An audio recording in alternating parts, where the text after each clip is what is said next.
جاءتهم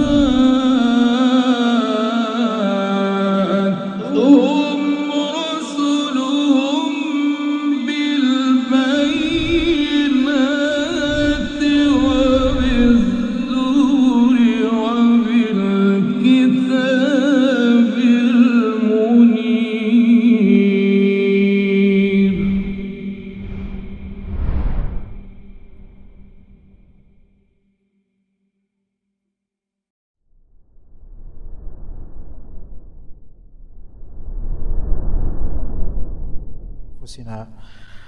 وسيئات أعمالنا من يهده الله فلا مضل له ومن يضلل فلا هادي له. أشهد أن لا إله إلا الله وحده لا شريك له وأشهد أن محمدا عبده ورسوله لا نبي بعده. اللهم إنا نسألك علما نافعا ورزقا طيبا وعملا متقبلا. اللهم إنا نعوذ بك من علم لا ينفع ومن قلب لا يخشع ومن نفس لا تشبع ومن دعاء لا يسمع. فإن أصدق الحديث كتاب الله وخير الهدي هدي محمد صلى الله عليه وسلم وشر الأمور محدثاتها وكل محدثة بدعة وكل بدعة ضلالة وكل ضلالة في النار. أما بعد. Para jemaah sekalian rahimani wa rahimakumullah, insyaallah ta'ala kita akan melanjutkan pengkajian kitab Mukhtasar Jami'ul Ulum wal Hikam di dua tema pada maghrib ini. Yang pertama, hajatul abdi lil isti'anati billahi wahdahu fi jami'i umurih. Yang pertama yaitu hajat atau kebutuhan hamba dalam meminta pertolongan kepada Allah Subhanahu wa taala. Butuhnya hamba akan isti'anah, meminta pertolongan kepada Allah saja fi jami'i umuri, dalam segala urusannya. Yang kedua kita akan bahas insyaallah taqaddumu kitabatil maqadiri kulliha, yaitu telah lampaunya pencatatan takdir seluruhnya secara detail, yaitu global dan detail, itu semuanya telah ditakdirkan, dicatat sebelum terjadinya segalanya. Taib, kita mulai yang tema pertama. Kata Ibnu Rajab rahimahullah, wa ammal isti'anatu billahi duna ghairihi minal khalq. Ini pembahasan meminta tolong kepada Allah tanpa selain dari makhluk. Minta tolong pada Allah, bersandar hanya pada Allah, isti'anah billah. Dan ini adalah suatu hal yang seluruh dari manusia berhajat untuk melakukannya. Di zaman kapanpun, dari lampaunya sampai kekiniannya dan sampai seterusnya, sampai akhirat kita butuh pertolongan Allah Subhanahu wa taala. Di masa seperti sekarang, ketika terjadi resesi dan juga defisit atau mungkin decline dan kekurangan dari segi ekonomi banyak orang, maka butuh pertolongan Allah Subhanahu wa taala. Di saat seorang hamba yang masih muda dan memiliki anak-anak yang masih kecil, kemudian melihat anak-anaknya ke depan nanti bakal sekolah di sana di sini dan membutuhkan biaya yang sangat masif besar, maka butuh minta tolong sama Allah. Di saat kondisi sudah di atas 40 tahun, di atas 50 tahun, di atas 60 tahun dan seterusnya, yang mana penyakit-penyakit dan ketidakmampuan itu sudah mulai menjalar di tubuh, maka butuh minta tolong sama Allah Subhanahu wa taala.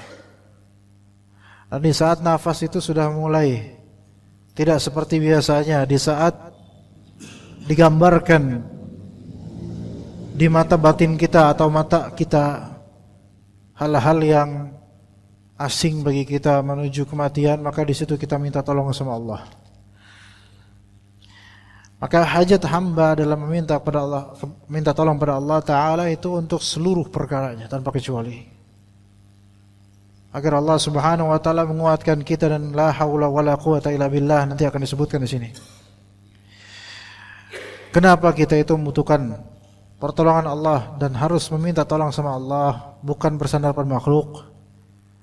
Karena kata Ibnu Rajab, fa'ili anna al-'abda 'ajizun 'anil istiqlali bi jalbi masalihihi wa daf'i madarrihi wa la mu'ina lahu 'ala masalihi dinihi wa dunyah illa Allah. Apa alasan kita itu harus selalu minta tolongnya sama Allah Ta'ala, menyandarkan seluruh daya dan usaha itu kepada Allah, disandarkan kepada Allah bukan kepada makhluk? Karena ada tiga hal. Pertama, manusia itu lemah dalam jalbil maslahah, meraih manfaat. Manusia itu lemah dalam mendatangkan manfaat padamu, itu lemah sebenarnya. Yang kedua, manusia itu lemah dalam menolak mudarat. Dan sebab yang ketiga, tidak ada yang bisa menolong siapapun tentang maslahat dunia atau akhirat, tentang maslahat agama atau dunia, kecuali Allah. Seseorang bisa berilmu agama, itu Allah yang tolong dia. Seorang bisa hafal Quran, itu Allah yang tolong dia. Seseorang bisa salat, itu Allah yang tolong dia. Seseorang bisa rutin zikir, itu Allah yang tolong dia. Maslahat agama dan maslahat dunia, seseorang tidak akan mendapatkan rezeki kecuali Allah izinkan itu terjadi. Dan seseorang tidak akan selamat dari kematian kecuali Allah tolong. Seseorang tidak akan selamat dari operasi sesar atau dari lahiran normal, dari kematian, kecuali Allah tolong. Maka tiga alasan itu, yaitu hamba, alasan pertama, hamba tidak independen dalam memberikan, atau hamba tidak independen dalam, tidak merdeka dalam meraih manfaat. Hamba juga tidak independen dalam menolak mudarat. Tidak dengan sendirinya dia bisa begitu, melainkan Allah Ta'ala yang atur dan takdirkan. Faman a'anahu Allahu fahuwal mu'an. Maka siapa yang Allah tolong, maka dialah yang hakikatnya ditolong. Wa man khadhalahu fahuwal makhdhul. Dan siapa yang Allah tidak tolong, maka hakikatnya inilah sejatinya pihak yang ditelantarkan secara hakiki. Wa hadza tahqiqu ma'na qawli la haula wa la quwwata illa billah. Inilah realisasi nyata dari makna perkataan la haula wa la quwwata illa billah. Apa artinya?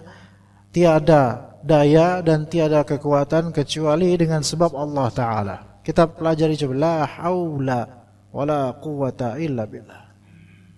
La haula, haul yaitu di sini maknanya perubahan dari hal ke hal. Di haul di sini ada kaitan tentu dengan hal-hal, dan manusia ada namanya hal. Hal itu apa? Sesuatu, kondisi, itu hal. Maka la haula, tidak ada hal, tidak ada kondisi atau tidak ada perubahan apapun dalam kondisi. Wala quwwata, dan tidak ada kekuatan. Maka di Indonesia tidak ada daya dan tidak ada upaya, tidak ada daya dan tidak ada kekuatan. Haul di sini yaitu tahawulul abd, tahawulun lil abdi min haulin ila halin. Min halin ila halin, yaitu perubahan bagi seorang hamba dari suatu kondisi ke kondisi lainnya. Maka ini namanya haul. Ya, tidak ada yang bisa, tidak ada perubahan kondisi kecuali dengan sebab Allah Ta'ala. Kondisi tidak akan berubah kecuali Allah Ta'ala jadikan itu berubah. Dan kondisi ini umum, bukan hanya untuk manusia saja. Cuaca termasuk, binatang kondisinya sakit atau sehatnya, pepohonan, kondisi pepohonan bagaimana dengan segala detail dari akar sampai pucuknya. Bagaimana pucuk daun atau dedaunan yang ada di ujung pepohonan, itu biasanya hijaunya lebih muda, daun muda. Dan antum akan melihat betapa indahnya daun muda itu ketika terlihat dari mengcover yaitu pohon tersebut. Dan perlahan-lahan itu akan menua karena diganti dengan daun muda berikutnya. La haula wa la quwwata illa billah. Maka tidak perubahan kecuali dengan sebab Allah Ta'ala merangkai perubahan tersebut, mengizinkan itu terjadi. Dan begitu juga dengan perubahan keadaan manusia tentu saja, dari fakir menuju kaya, dari kaya menuju fakir, dari sakit menuju sehat atau sebaliknya, dari tertawa menuju menangis dan seterusnya. La haula wala quwata illa billah. Dan manusia atau kehidupan itu bisa berubah, hati mudah berubah. La haula wala quwata illa billah. Wala quwwata illa billah, yaitu wala quwwata lahu ala dzalika illa billah, yaitu tidak ada kekuatan dia bisa melakukan itu kecuali dengan izin Allah Subhanahu wa taala. Maka kata Ibnu Rajab rahimahullah, wa hadhihi kalimatun 'azimah wa hiya kanzun min kunuzil jannah. Dan la haula wala quwwata illa billah ini adalah kalimat yang agung. Kalimat yang agung, dan dia adalah kanzun min kunuzil jannah, yaitu suatu perbenaran di antara perbenaran dalam surga. Dan ini disebutkan oleh Nabi SAW dalam hadis Sahih Muslim tentang hadis ini. Ya. Dan Ibnu Rajab juga berkata, hadhil kalimatu tafwidun tam. Kalimat la haula wala quwata illa billah ini adalah suatu penyerahan yang sempurna. Tafwid itu penyerahan yang sempurna. Kalau antum enggak kuat, bilang la ilaha illallah wala quwwata illa billah. Kalau antum enggak kuat, bilang la haula wala quwwata illa billah. Enggak kuat di sini baik enggak kuat secara fisik atau enggak kuat secara ma'nawi. Biasanya enggak kuat secara ma'nawi, enggak tahan perasaan. La haula wala quwwata illa billah. Katakan itu.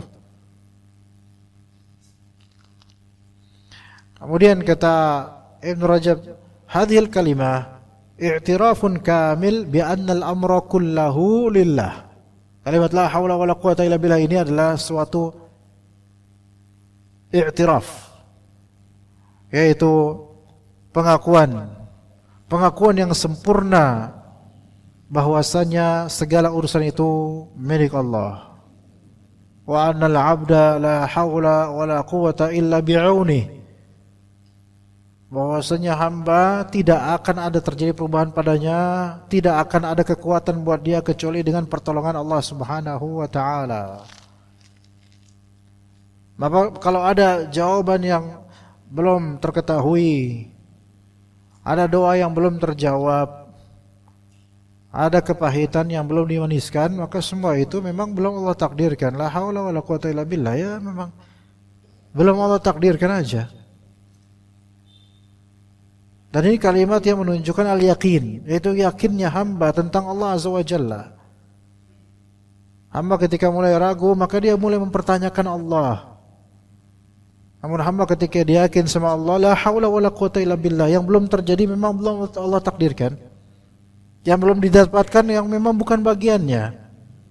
Yang dia kehilangan akannya yang memang sudah ditakdirkan selesai nasibnya. Maka la haula wala quwata illa billah. Dan kemudian kita minta tolong sama Allah Ta'ala. Jadi ini korelatif sekali, saling mendukung satu sama lain. Perasaan minta tolong sama Allah dengan keyakinan bahwasanya kekuatan dan daya upaya itu semua dari Allah. Itu sangat berkesinambungan. Karena percuma kita minta tolong sama Allah tapi kita enggak menganggap Allah itu memberikan kekuatan. Terus apa yang minta tolong? Gitu kan? Maka minta tolong dengan yakin bahwasanya kekuatan itu semua dari Allah. La haula wala quwata illa billah. Sehingga kalbunya itu bersandar pada Allah Subhanahu wa taala. Kemudian ikhwas sekalian, kata Ibnu Rajab Al-Hanbali rahimahullah, dilanjutkan di sini, wa man taraka al-isti'anata billahi wasta'ana bi ghairihi wakalahu Allah ila man ista'ana bih fasara makhdhula.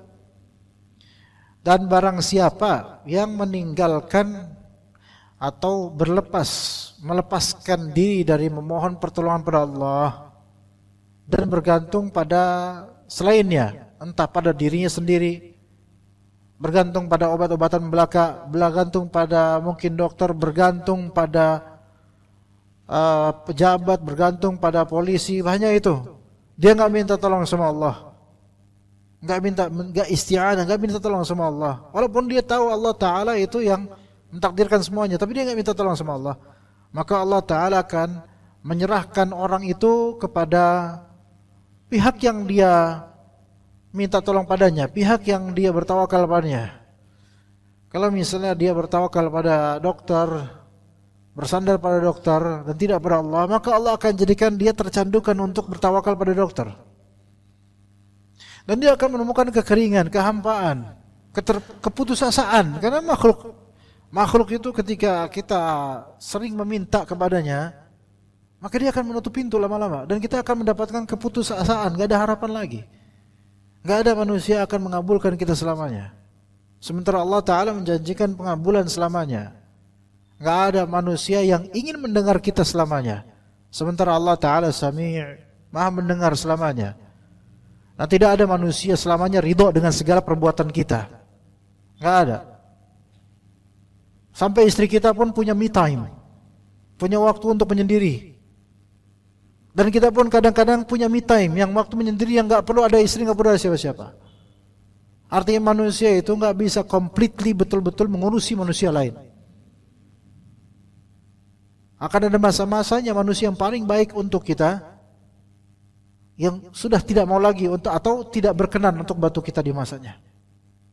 Maka Allah Ta'ala Al-Hayyul Qayyum, Maha hidup, dan Al-Qayyum Maha mengurusi makhluknya. La ta'khudhuhu sinatun wa la naum. Tidak pernah terjadi pada Allah rasa kantuk apalagi tidur. Maka bertawakal pada Allah, minta tolong sama Allah. Maka siapa yang melepaskan diri dari tali meminta pertolongan pada Allah Ta'ala, maka Allah akan buat dia bertawakal pada selain Allah. Akan Allah buat dia berkegantungan pada selain Allah, yang di situ tidak akan dia menemukan endingnya kecuali kekecewaan. Karena manusia itu ujung-ujungnya, kalau kita harapkan, ujung-ujungnya pasti kekecewaan. Gak ada manusia selamanya itu membahagiakan. Gak ada. Siapapun itu, orang tua kita bahkan yang paling kita cintai, ada masa-masa yang mengecewakan. Dan minimal yang mengecewakan adalah ya kematian. Udah gak ada apa-apa lagi. Udah kita gak bisa mengharap apa-apa lagi pada orang yang sudah mati. Maka orang yang Allah Ta'ala jadikan dia berkegantungan pada makhluk, maka orang ini makhdhul. Dan makhdhul itu orang yang downgrade, orang yang dia terhinakan, terdampar, stranded. Dan dia terdegradasikan, hatinya itu degradasi, turun ke bawah, terhinakan dia. Karena dia meminta pertolongan atau dia bertawakal kepada selain Allah Subhanahu wa Ta'ala. Maka jangan kira, jemaah sekalian, jangan kira siapapun yang punya backup dari pejabat atau polisi atau TNI atau siapapun yang punya backup yang sebegitu megahnya di dunia ini, walaupun katanya most powerful in the world misalnya, orang yang paling powerful di dunia ini misalnya, punya backup tentara, pasukan, negara-negara backupnya, tetap kita apa? La haula wala quwwata illa billah. Tetap kita itu sendiri aja misalnya, kita punya Allah, dan ini bertaburan banyak dari orang-orang yang besar-besar, tetap Allah tuh lebih akbar. Allahu Akbar, Allah lebih besar dari semua itu. Dan bahkan kalau bisa ikhwah sekalian, jadikan kalbu kita itu seperti udah rasanya baal terhadap apa? Terhadap rasa takut pada makhluk. Kayak udah baal gitu. Enggak usah takut sama makhluk, enggak ada yang dia takuti. Bukan takut tabi, kalau tahu tabi seperti takut ular, takut binatang buas, enggak, itu wajar, itu semua orang wajar, maklum. Enggak, ini maksudnya takut ada yang ketundukan pada makhluk, ada yang kita butuh sama makhluk itu. Jadikan hati kita itu seperti sudah baal dengan itu. Jadikan seolah terbius dengan iman dan tawakal pada Allah Ta'ala, sehingga kosong manusia itu bagi kita. Manusia enggak punya apa-apa yang bisa untuk kita. Ya, kita kepada Allah Subhanahu wa Ta'ala. Walaupun bukan berarti secara uruf dan secara syariat yang diperbolehkan untuk minta sesuatu atau mengharapkan sesuatu itu memang boleh, boleh. Hal-hal yang kecil, hal-hal yang sama sekali tidak membuat kita bertawakal pada makhluk. Ya, misal contoh aja di masjid. Misal ada orang di samping kita pakai parfum, terus kita minta dong sedikit. Nah, ini enggak masalah. Apalagi ini untuk menjalankan sunnah, enggak masalah kok ini. Hal-hal kecil seperti ini enggak masalah. Enggak masalah. Tapi yang kita maksud adalah jangan sampai kita membiasakan diri minta-minta atau kita meminta sesuatu yang tidak sepantasnya secara syar'i Kita mendahulukannya meminta pada makhluk sebelum pada Allah Subhanahu wa taala. Begitu jemaah sekalian. Maka Ibnu Taimiyah rahimahullah dalam kitab Al-Ubudiyah beliau mengatakan, man ista'ana billahi a'ana. Barang siapa yang memohon pertolongan kepada Allah, maka Allah akan menolongnya. Wa man ista'ana bi ghairihi wakalahu Allahu ila man ista'ana bih. Seperti kata Ibnu Rajab juga. Barang siapa yang memohon kepada selainnya, Allah akan menyerahkan dia kepada yang dia minta-minta itu, kepada pihak yang dia minta-minta padanya. Allah enggak pedulikan buat dia. Ada di antaranya Umar bin Khattab radhiyallahu anhu, disebutkan dalam kitab Hilyatul Auliya karya Abu Nuaim Al-Asfahani rahimahullah. Umar pernah berkata, Allahumma inni a'udzubika min jaladil fajiri wa ajzil thiqah. Ya Allah, aku berlindung kepadamu dari keteguhan orang fajir dan kelemahan orang yang bisa dipercaya. Ya Allah, aku berlindung kepada Engkau dari hebatnya orang fasik, orang fajir, dan lemahnya orang yang bisa dipercaya. Coba dipikirkan apa korelasinya dengan tema ini, jemaah.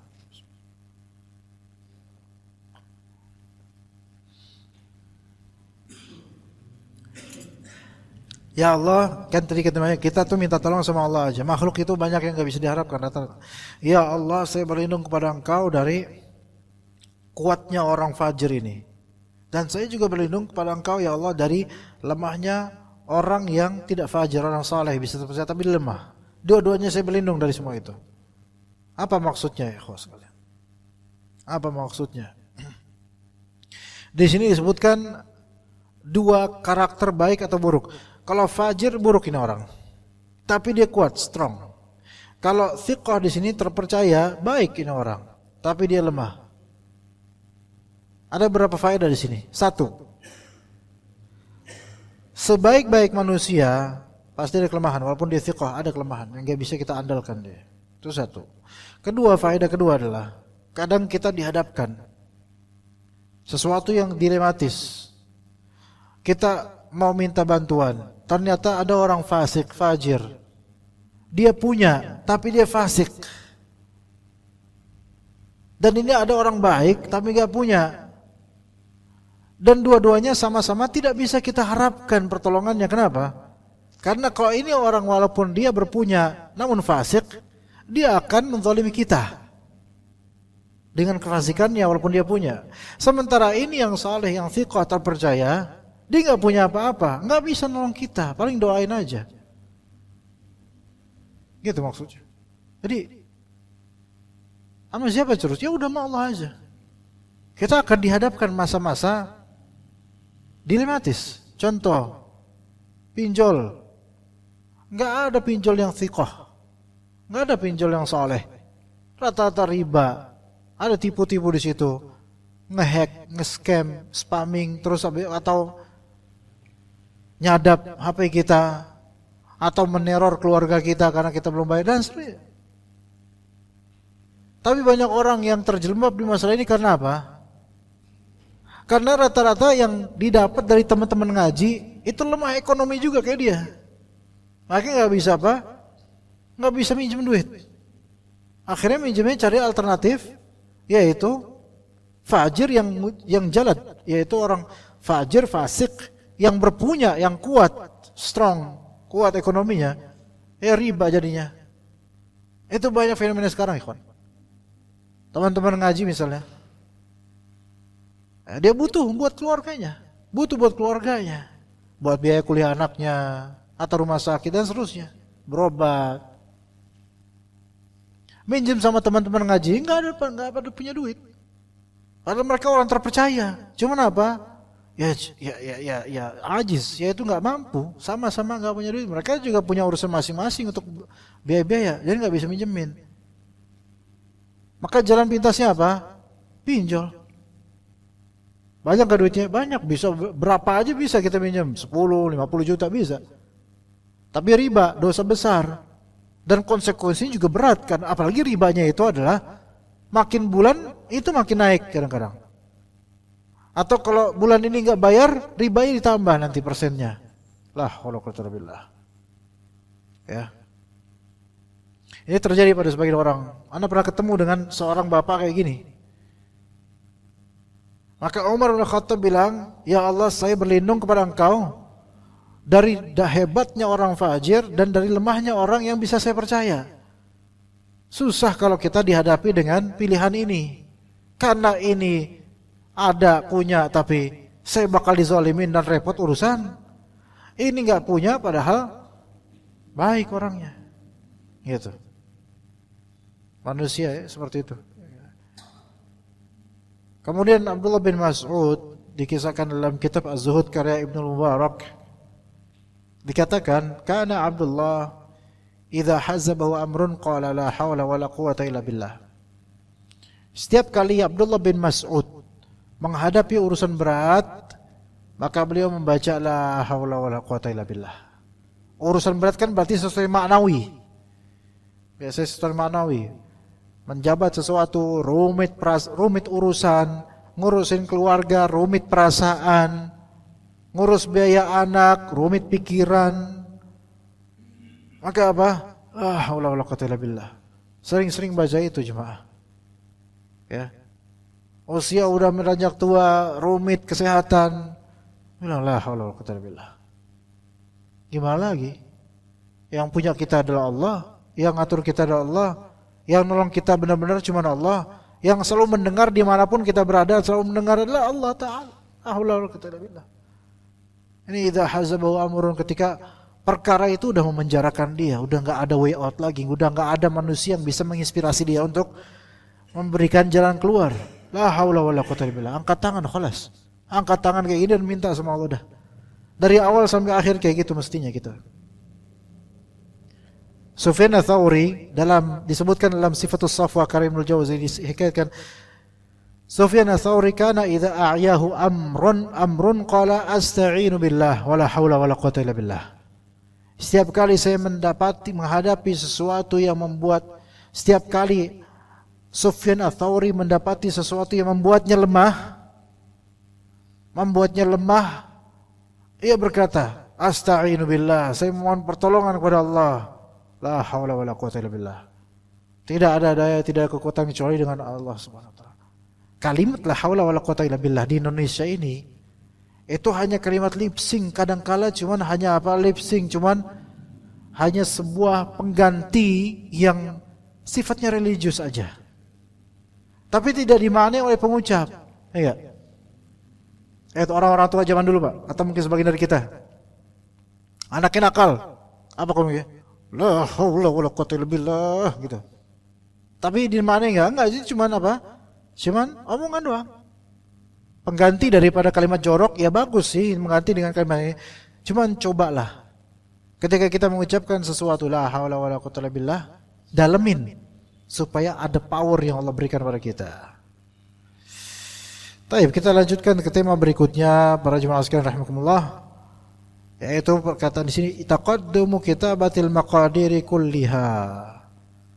Telah lampaunya pencatatan takdir seluruhnya, completely, semuanya takdir itu telah fixed. Udah fixed. Ya, Allah Ta'ala sudah tahu semua tentang apa yang terjadi. Allah Ta'ala Maha tahu. Ini akidah Ahlussunnah wal Jamaah. Karena hadis Nabi SAW, jafal qalamu bima huwa kain, atau dalam riwayat lain, rufi'atil aqlamu wa jaffatis suhuf. Kata Nabi SAW, telah kering pena dengan apa yang akan terjadi. Pena telah kering. Atau dalam riwayat lain disebutkan, telah diangkat pena dan telah kering lembaran-lembaran. Itu lembaran catatan takdir, sudah kering, sudah fixed. Tidak ada perubahan. Tidak ada perubahan. Ya. Dalam catatan takdir tidak ada perubahan. Kalau di Lauhul Mahfuz tidak bakal ada perubahan. Kalau di takdir Lauhul Mahfuz tidak ada perubahan, sudah fix itu. Dan dikatakan huwa kinayatun an taqaddumi kitabatil maqadiri kulliha. Ini merupakan ungkapan kiasan tentang selesainya penulisan seluruh takdir. Ya wal faragu minha min amrin ba'id wa hadha min ahsanil kinayat wa ablaghiha. Yang telah ditetapkan sejak zaman yang amat jauh, 50.000 tahun sebelum tercipta langit bumi. Ini adalah ungkapan yang paling indah dan paling kuat maknanya. Wa qad dallal kitab wa sunnatus sahihatul katsiratu ala mithli hadzal ma'na. Banyak sekali ayat dan hadis sahih yang menunjukkan akan hal ini. Allah Ta'ala berfirman di surat Al-Hadid ayat 22. Ma asaba min musibatin fil ardi wala fi anfusikum illa fi kitabim min qabli an nabra'aha. Inna dzalika 'ala Allah yasir. Itu kata Allah Subhanahu wa taala, tidak ada suatu musibah pun yang menimpa di bumi dan pada dirimu. Enggak ada satu musibah pun yang menimpa di bumi dan pada dirimu, kecuali telah tertulis dalam kitab, yaitu Lauh Mahfuz, sebelum kami mewujudkannya. Itu sudah fix, sudah ada, sudah tercatat, sudah tertakdirkan. Inna dzalika 'ala Allah yasir. Sesungguhnya hal itu mudah bagi Allah. Mentakdirkan itu mudah semua. Terus Nabi SAW juga bersabda, Inna Allah kataba maqadiral khalaiqi qabla an yakhluqas samawati wal ardi bi 50,000 sanah. Sesungguhnya Allah telah menulis takdir seluruh makhluk 50.000 tahun sebelum dia menciptakan langit dan bumi. Kemudian Jabir bin Abdullah radhiyallahu anhu berkata, qala rajul, seseorang berkata kepada Rasulullah SAW, ya Rasulullah, fa fima al-amalul yawm? Ya Rasulullah, untuk apa terus kita beramal? Afima jaffat bihil aqlam wa jarat bihil maqadir am fima nastaqbil? Ya Rasulullah, lalu untuk apa kita, dalam rangka apa kita beramal? Apakah nasib kita sudah ditentukan oleh pena dan ditulis dalam takdir? Atau kita masih bisa menentukan nasib kita ke depan? Kita masih bisa berharap gitu, atau gimana? Maka kata Nabi SAW, la bal fima jafat bihil aqlamu wa jarat bihil maqadir. No, tidak. Amalmu sudah termasuk dalam apa yang telah ditulis oleh pena dan sudah ditetapkan dalam takdir. Antum gak bisa ngada-ngada sesuatu yang tidak pernah ada takdirnya buat antum. Gak bisa. Jadi amal antum, besar, kecil, banyak atau sedikit, itu semua sudah ada takdirnya. Lalu kata dia, fafimal amal idzan. Lalu kalau gitu buat apa beramal ya Rasulullah? Maka kata Nabi SAW, i'malu fakullun muyassarun lima khuliqalah. Beramallah. Ya, lalu buat apa? Kan logikanya begini, logika sederhana manusia ya.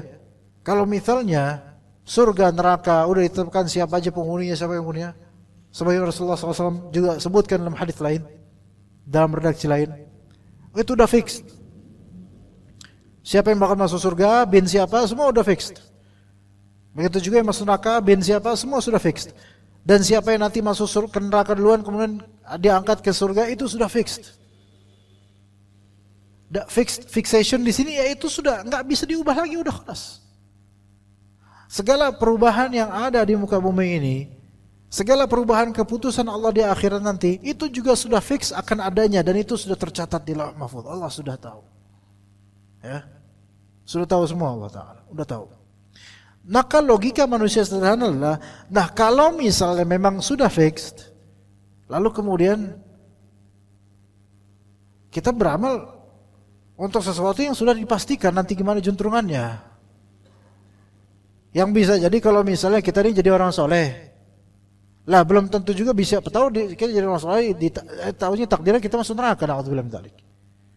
Atau kita itu si fasik itu dia fasik, tapi ternyata bisa aja tujuannya mana? Ke surga. Maka dalam redaksi lain disebutkan, ya Rasulullah, afala nattakil? Apakah kita nyerah aja gitu Rasulullah? Atau kita beramal? Nyerah maksudnya nyerah sama takdir. Maksudnya nyerah sama takdir gimana? Udahlah, let it flow aja lah. Udahlah, nanti juga tahunya gimana. Kalau kita ngoyo banget jadi orang soleh banget, belum tentu juga kita masuk surga. Nah gitu maksudnya. Jadi udahlah, natakil, yaitu natakil give up. Udah kita nyerah aja lah. Apakah gitu? Atau kita terus beramal, berjuang? Maka kata Nabi SAW, malu, beramal lah.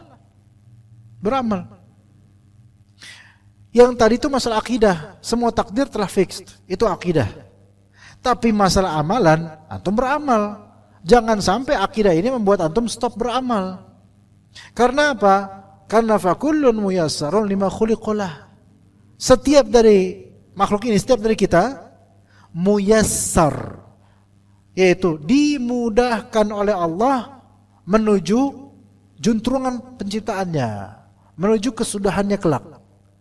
Kita itu dimudahkan oleh Allah Ta'ala menuju kesudahannya kita. Maka tanda-tanda nanti kita tuh gimana-gimana bisa kelihatan di sekarang kita tuh dimudahkannya gimana. Ada 3 kemungkinan. 1, kata Nabi SAW, fa'in kana min ahli sa'adah fayuyassaru min amali ahli sa'adah. Kalau ternyata dia adalah calon penghuni surga, yaitu calon ahli sa'adah, orang yang bakal bahagia di akhirat nanti, maka dia akan dimudahkan untuk beramal amal-amal calon penghuni surga.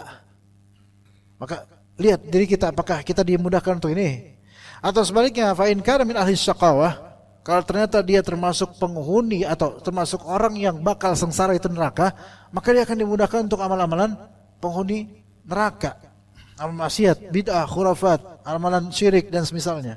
Dimudahkan buat dia. Dimudahkan buat dia untuk makan harta haram. Dimudahkan buat dia untuk bohong. Dimudahkan buat dia untuk maksiat, untuk ke diskotik, untuk bekerja di tempat-tempat yang haram. Dimudahkan buat dia untuk bekerja menjadi mucikari lokalisasi dan seterusnya dimudahkan. Tapi di situ ada tanda-tanda, ada dalil dan alamat bahwasanya dia itu seolah-olah memang udah ada kesudahan yang ditetapkan buat dia itu neraka. Kalau misalnya dia dimudahkan kayak 50-50. Ada, dan ini banyak orang seperti ini, dan khawatirnya kita 50-nya maksudnya apa? Kadang kita dimudahin buat beramal amal surgawi, kadang kita dimudahin untuk beramal yang tidak seperti itu. Itu. Sementara hati kita itu berbolak-balik, bisa bolak-balik. Mudi juga gitu. Mudi itu apa? Ya itu tergantung dengan kondisi jiwa kita kadang-kadang. Kalau moodnya lagi bagus, vibe-nya lagi bagus, kita beramal soleh. Tapi ketika ternyata moodnya lagi gak enak, lagi futur, lagi malas, mulai dia belingsakan. Lalu kemudian taubat, beramal soleh lagi. Ketemu teman lama sama ahli maksiat, balik lagi kayak dulu. Subhanallah. Ya kayak kehidupan kayak gini kronologinya.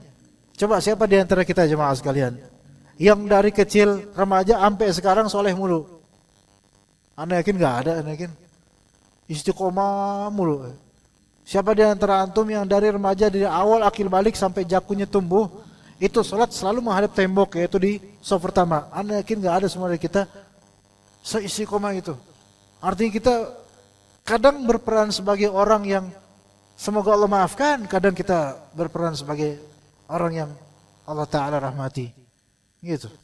Ya manusia kita banyak salah. Kata Nabi SAW, kullu bani Adam khatta'un wa khairul khatta'ina at-tawwabun. Setiap dari anak Adam khatta'un.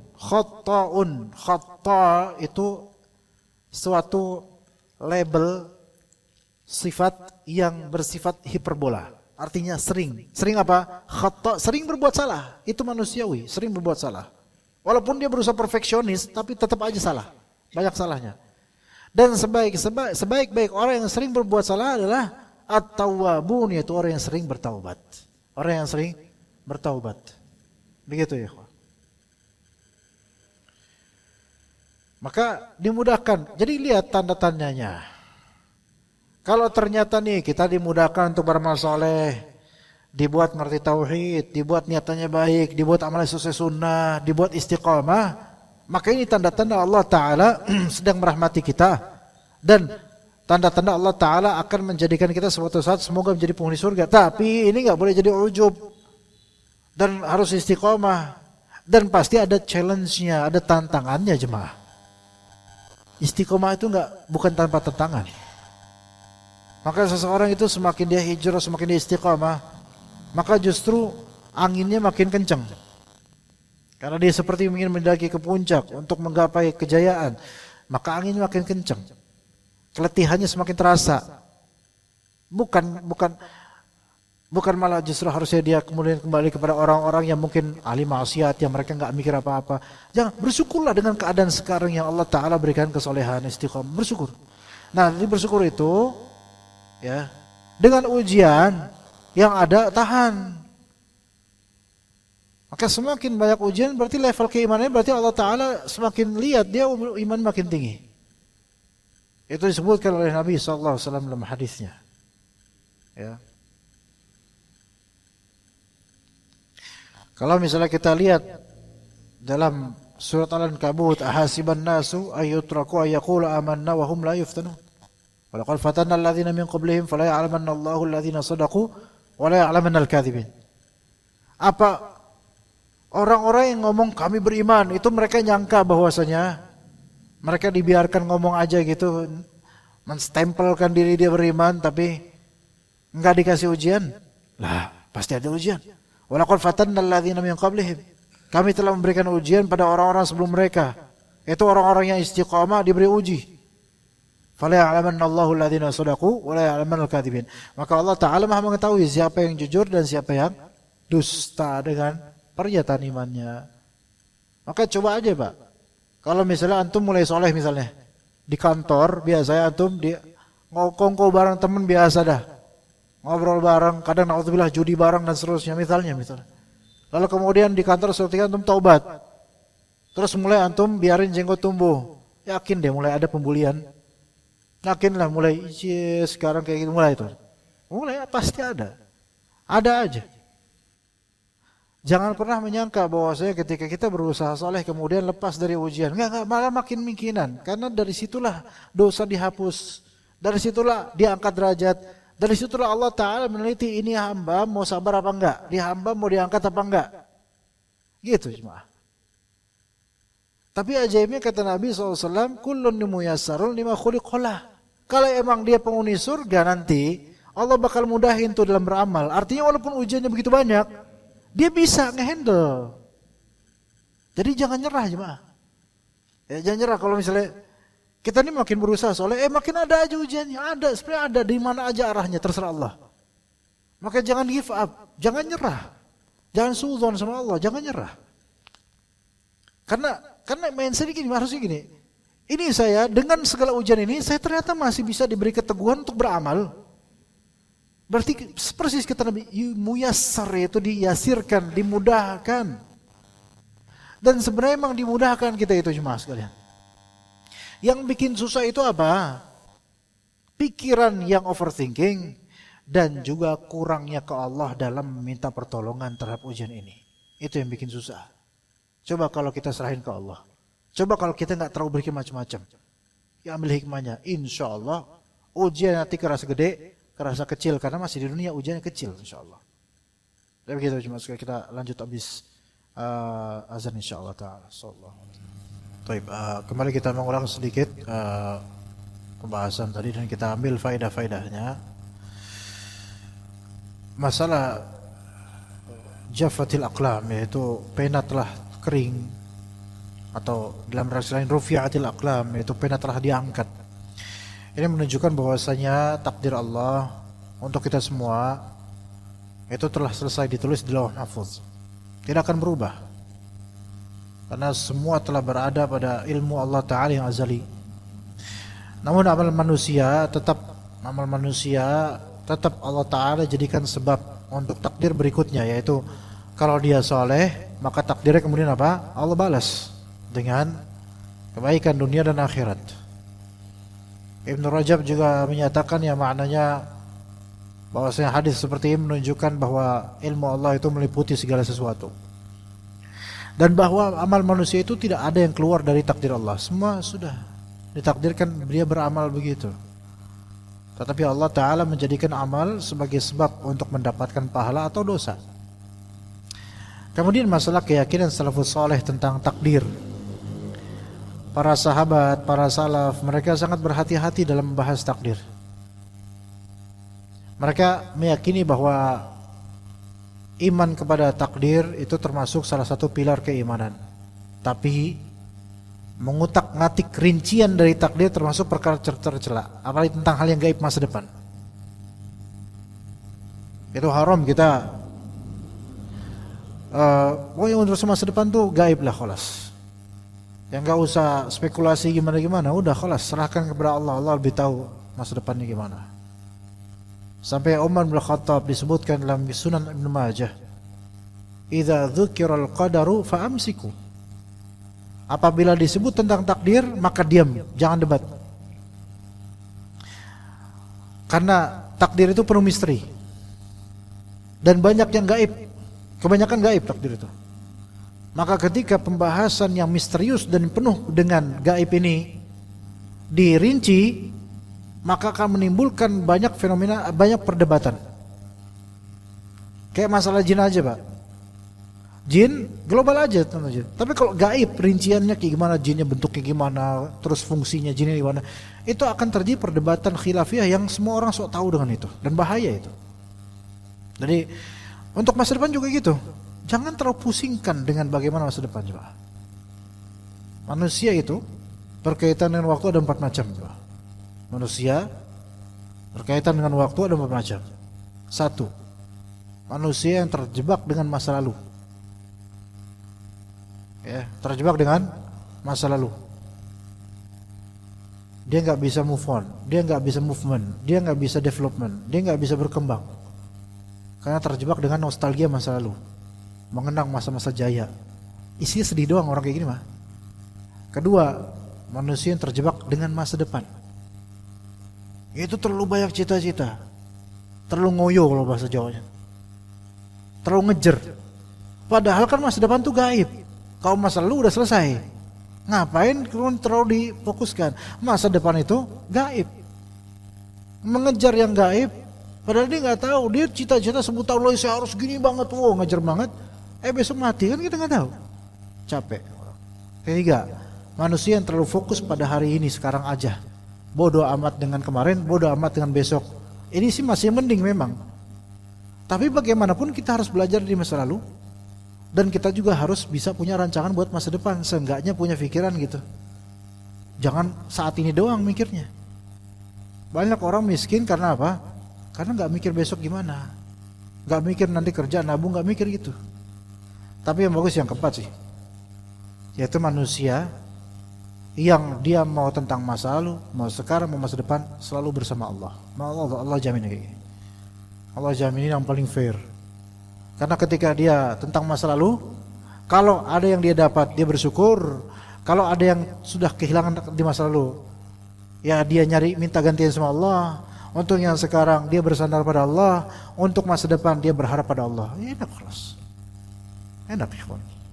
Jadi nggak repot, kan masa lalu takdir, sekarang takdir, masa depan takdir. Orang yang terjebak dalam pembahasan takdir yang udah berlalu, terlalu fokus dengan sekarang, atau yang gaib di masa depan, itu akan capek. Ya begitu. Kemudian ikhwan sekalian rahimakumullah,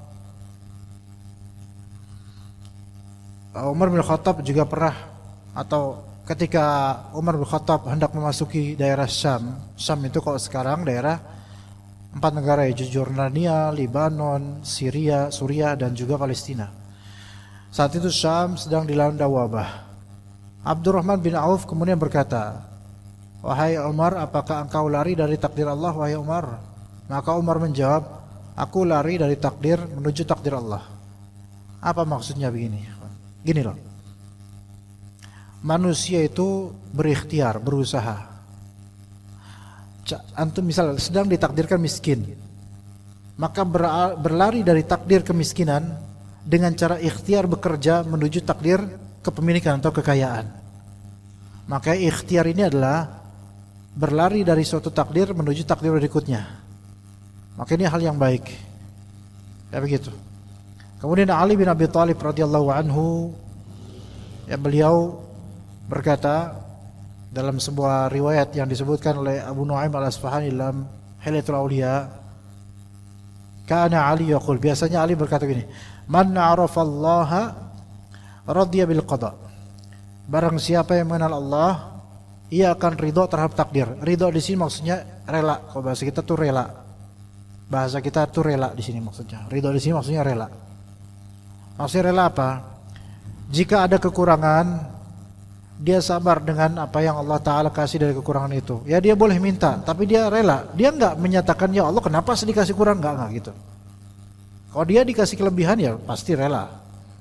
Tadi siapa yang mengenal Allah dia akan ridho kepada takdir. Karena gini jemaah, ketika ada di antara antum dapat kekurangan, sesuatu kekurangan, sesungguhnya Allah itu fair.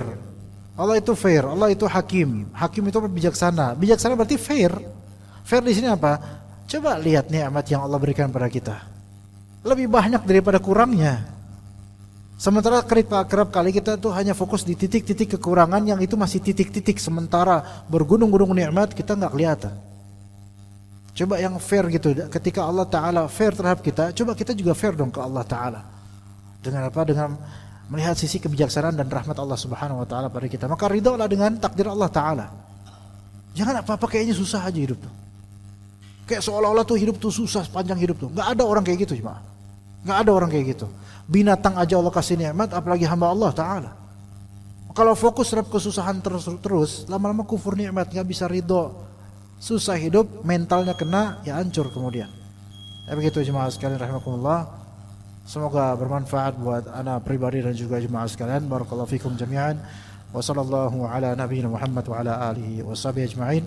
Subhanakallahumma bihamdika asyhadu an la ilaha illa anta astaghfiruka wa atubu ilaik. Assalamualaikum warahmatullahi wabarakatuh.